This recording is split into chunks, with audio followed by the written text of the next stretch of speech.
Excellent. So welcome. Happy International Women's Day week or Women's History Month. Thanks for joining us.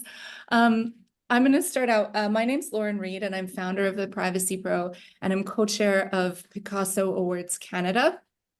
And I'm joined by Vivienne Artz, who is the founder of PICASSO Awards and vice chair of PICASSO, as well as Pam Snively, who is the Chief Data and Trust Officer at TELUS. And so I'll just kind of start out with an intro and why are we here? Why this topic for International Women's Day? Because we're talking about this awards and we're encouraging everybody to self-nominate and to nominate their peers. And when we were talking, we realized that we're also really uncomfortable with this idea of standing up and saying, hey, recognize me as an individual. And I just wanted to talk about that. I think that it is, it's a different feeling based on gender. It's intersectional with culture. It's different across generations. And I think it's something that everybody struggles with in a slightly different way. I know I'm Canadian. I've been in Canada for 15 years, but I'm originally from the US, and I can tell you that it's really different from the US to Canada, this level of comfort with individual recognition. I've lived and worked in Europe as well, between the Netherlands and the UK. It's very different. And so within Canada being such a diverse place, I think this is something that affects all of us. And we see that. And so I'm sure that that's why some people have joined this webinar. So I'll talk about my own experience, and then I want to ask two of my favorite people, my mentors that I look up to, about their experience. I know for me, I found out a few years ago that the way that you get awards is often that you nominate yourself for them. I had no idea. I thought everybody was getting awards because they were working really hard and people were noticing. And I thought, oh, maybe someday I'll get on one of those lists. And then finally, I did get invited to be on a list of like 40 under 40 list. And they said, well, okay, you just have to pay $5,000 and then you can be on this list. And I was like, what? I had no idea that these are, so there's some awards that are called pay to play. And basically you're buying your way onto this list. And I'm not criticizing those at all, because a lot comes from that type of recognition to be able to have that exposure into building your brand. But that was surprising to me. And then I had a mentor of mine telling me that she was putting herself forward for this award, and she was asking me to support her. And again, I was surprised to find out that that was a thing that you were supposed to put yourself forward for.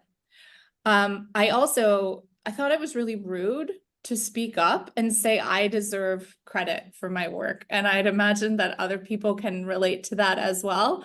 It seems boastful, and it seems like you're bragging, and it just seems this very negative thing. And we want to address that. We want to change that and clarify it, because maybe some of you also were not aware that that's how these things work.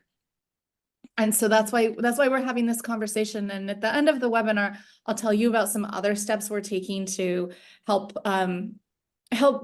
get everybody on the same page about the importance of this speaking up for ourselves at work.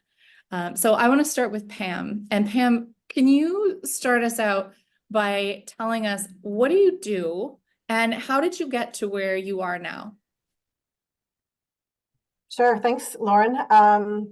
I am, as you indicated, Chief Data and Trust Officer at TELUS. So I lead the privacy program, data ethics program that includes responsible AI, data governance, our incident readiness and response teams, and all of our sort of innovation around how can we enable data to allow for innovation.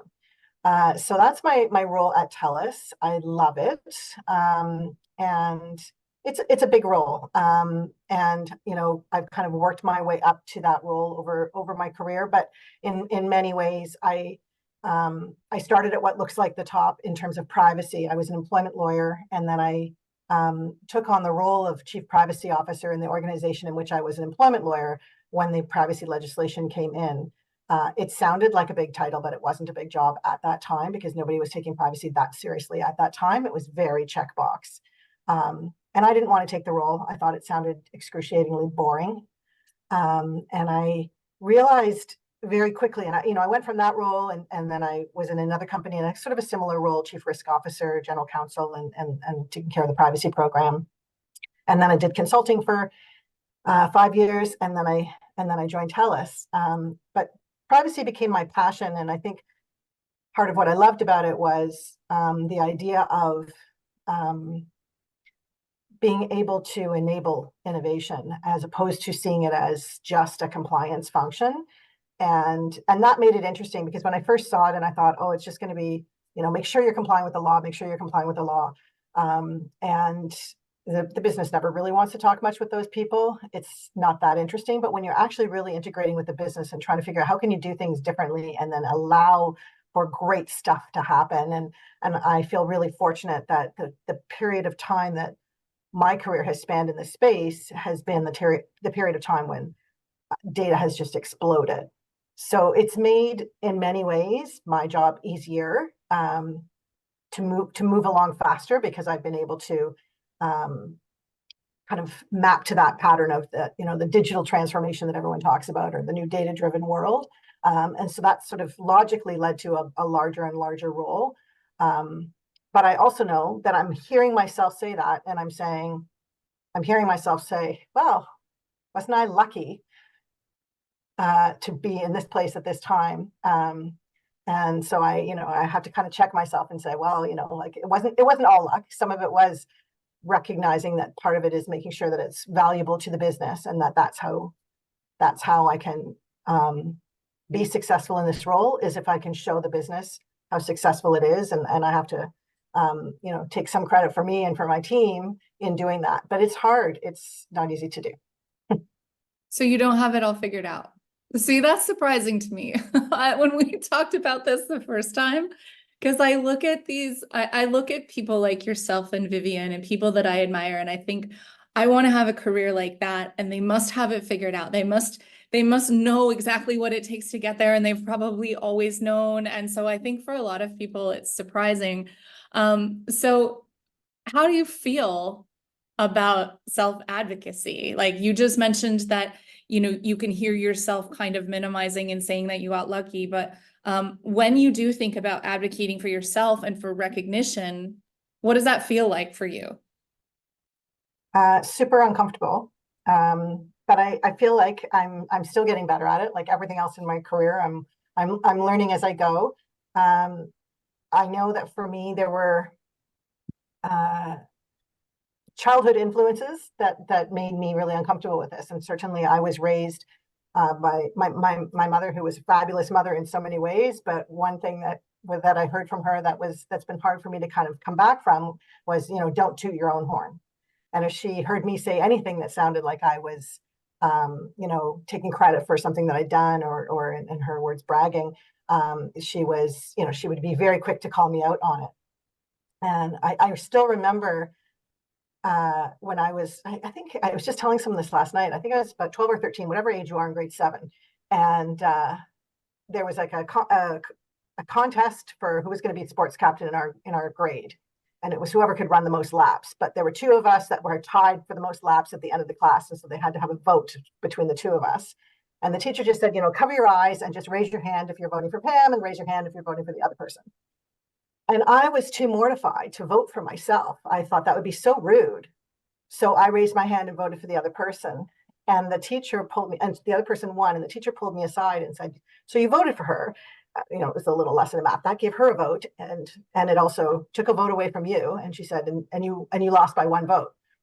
And then she said, but more importantly, how can you expect people to vote for you if you're not voting for yourself? And it was such a counter message, or I thought it was. I'm not sure that it was, but it was such a counter message to what I'd heard from my mother. And so those 2, like, it stayed with me. Obviously, I'm not 12 or 13 anymore. I still remember that day and that feeling of trying to understand what she was saying and trying to figure out, so the right thing would have been to like raise my hand for myself. And it just felt so counterintuitive. but it has stayed with me, and those have been those kind of two competing forces. And I think really when I started to have my own children and I heard them talk about their accomplishments, and I started to hear some of my words where they would say, I just got lucky. It was everybody else. And I realized, wow, like what am I doing to my kids that they don't think it's okay for them to take credit for what they've done. So that kind of made me shift in how I talk with them. And then at work, I started realizing if I'm not advocating for the work that I'm doing or the work that my team is doing, then we won't get the resources that we need. We won't get the buy-in that we need, and we will not be successful. And not only will I be letting myself down, I'll be letting my team down. And so it became easier for me through that lens. Like, I have to do this for my kids and I have to do this for my team. And ultimately that means you have to do it for yourself as well. And so that's how I got a little bit more comfortable with it, but it's still a subject that's, like you asked me to be on this panel and I was first, you got the wrong person. Like I find it really, really hard. Because that voice is still really loud in my mind of don't toot your own horn. So it's still a challenge, but I recognize, I sometimes, as my father used to say to me, do as I say, not as I do. So I know when you say, have you got it figured out? I know what good looks like. I recognize when I see people on my team, who are really good at advocating for themselves. And that is, I think, the right thing to be doing. It doesn't mean it's easy, and it doesn't mean I do it right all the time, but I know what good looks like. I've seen that over my career. And so it's just trying to get over those little barriers that we have in our own minds about what to do. But I'll just say one more thing about that. And that is, it's a lot easier for me to advocate for my team or for myself or for my company when I know that the work is really, really good. And so, you started at the beginning, Lauren, saying like, if you do great work, you just thought you would be recognized. And I was certainly absolutely raised that way. Like, just put your head down, be the best, and everyone will see that you're the best. Totally does not work that way. But I also still think that some of that has to be there, that I have to know that there's something to be proud of in the work. I have to know it's really solid. And in fact, it has to be 200% before I'll say it's 100%, because I'm really scared of being caught out saying something that isn't true. So it's a motivator for hard work in many ways, but the hard work also makes it easier to advocate and ask for those, extra resources or recognition or whatever it is that you're looking for, or an award. If you know that it's sitting behind you. And it's the same way I talk at work about the substantive work that we do. I say, like, if we want to be trusted at TELUS, then the first thing we have to do is be trustworthy. And I think that's really important. And I do see some generational differences where I think the call for self-advocacy is such a strong one right now. And I love that especially young women are being raised to stand up and toot their own horn.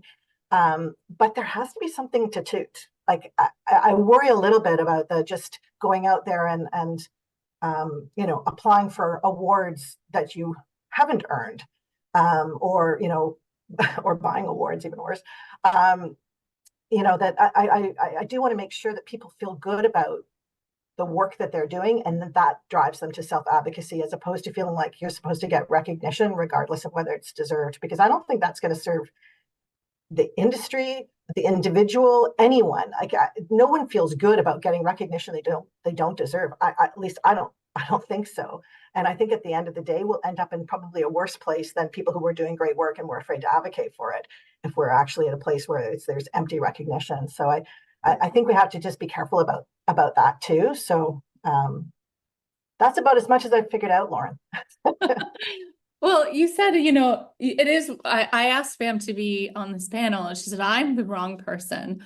And I said, that's exactly why you're the right person, is because I think people need to know that the people they look up to have these feelings, have these feelings as well. So thank you so much for sharing that story. And I definitely, it's nice to feel like you're not alone. And it's nice to know that you can look to other people and go, okay, let's be open. Let's talk about this and let's support each other. Because as you said, it's way easier to nominate someone else. It's way easier to advocate for somebody else. I know I'm that way with my team. I want to make sure everyone's getting credit and recognition, but doing that for myself is like, yeah, it seems braggy. So thank you so much for sharing. Vivienne, what do you do and how did you get to where you are now? Oh, big questions. Well, Lauren, first of all, thank you very much for inviting me. And Pam, there were just so many wonderful points that you made and resonated with me in what you spoke about. So thank you so much.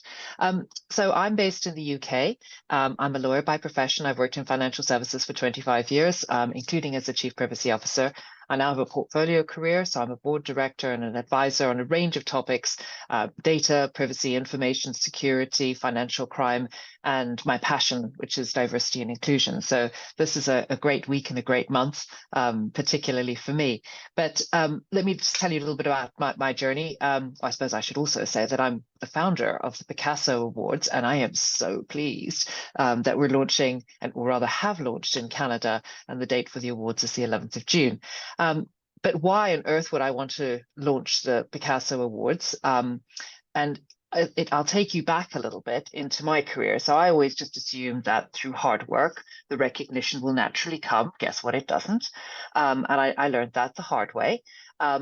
And what changed for me was my involvement with what started as the women's group at work, and then what ended up being actually being president and CEO of Women in Banking and Finance. And one of the things that Women in Banking and Finance did, which has been around for 40 plus years, is they were the first organization in the UK to run awards for women specifically, and in the financial services sector, where women are still paid less than men and are still underrepresented at the most senior levels. And through the awards, I saw how recognition and celebration, particularly outside of your organization, it's so difficult to get that in your organization, but outside of your organization was the validation that changed career trajectories. And one of the things we did actually when I was president was we tracked the careers of those people who had received WIBF awards. And it was incredible to see what it did to their careers. It was like rocket fuel, absolutely incredible. And I think, Pam, you made a very good distinction early on. There's a world of difference between pay for recognition. I pay my $5,000, whatever it is, I can join the top 10 list of whatever. You just paid your money. That's really not very credible at all. Versus independently judged, where you're putting yourself up against your peers, and it is being independently and verifiably judged. Your achievements, your innovation, as the case may be. And so that was very much the driver for the privacy sector for me, was that there are no publicly available independently judged awards for the privacy sector, which is frankly underappreciated, underpaid, undercredited in every continent on this world. And we do such an important job safeguarding personal data, ensuring responsible data practices. We are the guardians for our employees and for our customers and for our stakeholders of that all-important data within our organizations and within our society. And actually, our sector needs that recognition. But it is hard to self-nominate. So my journey to awards, and I've actually won a number of awards, but the first award was the Game Changer. And the first award was I had been nominating lots of people for awards for years because I felt it was the right thing to do. I saw amazing role models. I saw amazing achievements. And so I was nominating them for awards, in fact, for WIBF awards. And then a colleague of mine came to me and she said, Vivienne, I'm going to put you forward for the Champion for Women Awards. And I said, well, why on earth would you do that? She said, well, because, look, you fulfill all the criteria. And I looked at it and I thought, well, yes, technically, but not really. I mean, technically, yes, but you're not going to do that, are you? She's like, no, you fulfill all the criteria. I'm going to put you forward. So she submitted me, and I was absolutely terrified. So I thought, you know what, I'm going to make a big splash. I'm going to invite everyone to the lunch because this is the high point, is me being shortlisted. This is superb. I'm never going to win the award, but I may as well enjoy this glory moment. It's going to be fantastic. And I won the award. The impact it had for me was direct and immediate. No sooner than I was coming down off the stage than my boss grabbed me to one side and promoted me on the spot. He then held a global call on the following Monday to announce this to everybody. It was extraordinary. And suddenly my career trajectory changed, having asked him for 4 years to join the senior leadership team. After winning that award, having seen that external validation, I got promoted on the spot. Absolutely incredible. And I thought, you know what? We've got to share the love. We've absolutely got to allow this to happen to other people who are worthy of receiving that recognition and accolade. And so it is hard to self-nominate, but I want to say, if you can't self-nominate, then nominate somebody else and nominate your team. And one of the things I love to do is to nominate people, and I've nominated my team for awards, and they've got the recognition that they deserve. It isn't always the person at the top. It's the people in the middle, and it's the teams and those who come together to create a great idea or innovation as well. And there's lots of ways in which we can recognize the excellent work that's being done. And Pam, this resonated with me enormously. It is authentic, and it is about what you've actually achieved. Recognition just, because everyone gets a prize is not worth anything at all. But recognition when you are being distinguished from your peers who are also excellent and performing in an excellent way, that is worthy. And I think it's almost your responsibility as a leader and as a role model to either put yourself forward, or to put your teams forward, or to put those people who you admire forward for that recognition, because this is about leadership and it is about role modeling. And it has such an enormous impact. So I know it's tough. I think it's tough. I still find it tough. Who here doesn't have imposter syndrome? Well, I'm not putting my hand up. I have imposter syndrome all the time. But you know what? Just honestly, if you can fulfill 60% of the criteria, then go for it. The other thing I'd recommend is, one of the things that we often do is we downplay our achievements. We downplay the roles that we have. We know we do a good job. We know we've worked so hard for it. And we know that we support our teams amazingly. But when it comes to writing it down, when it comes to putting it in our CV, we say, oh, and this was my job, and we do it in 1 sentence. And it's not good enough. So I actually had somebody look at my CV and say, so what do you think? And they said, well, that sounds important. Why isn't there more information there? I mean, they didn't have an axe to grind. It was just, I'm looking at this objectively. That sounds like a big role. Say some more. And it was like, oh, okay, yes, you're right. And sometimes we need that external push to, okay, I will say some more, because they say, you're not doing credit to that role. You're not doing credit to those people if you don't say more. And that's absolutely right. It's the right call out, is give credit where credit is due. And if the credit is due to you, give it to yourself. If the credit is due to others, give it to them as well. Everyone can share in the success, and spotlighting those successes, spotlighting those achievements is actually the right thing to do. So culturally, perhaps from a societal perspective, we've always been told to underplay, to be modest, not to seek out the light. But actually, it's the kindest thing we can do is to put others forward, and also to put ourselves, to be that leader and to be that role model. Thank you so much. I think it's all amazing advice, and it is perfect timing, because there's an opportunity to put this advice into practice very soon. We're all involved in PICASSO. Vivienne is the founder. We've gotten together to bring this to Canada, and couldn't do that without the support of Pam and TELUS as the founding sponsor. I will tell you, as soon as she found out that we wanted to do this thing, Pam said, I want to be involved. This is so important. This is so important to TELUS. It's a huge priority. And I think it just really demonstrates the leadership and wanting to share this. And so we have a couple of things to say. One is, please nominate yourself. If you're not comfortable nominating yourself, nominate each other, find a friend, and let's put each other forward for this, because you also get recognition as a shortlisted candidate. So we promote who the candidates are. It is fair and independently judged. It is free. This is not a pay-to-play situation. There's 14 different categories.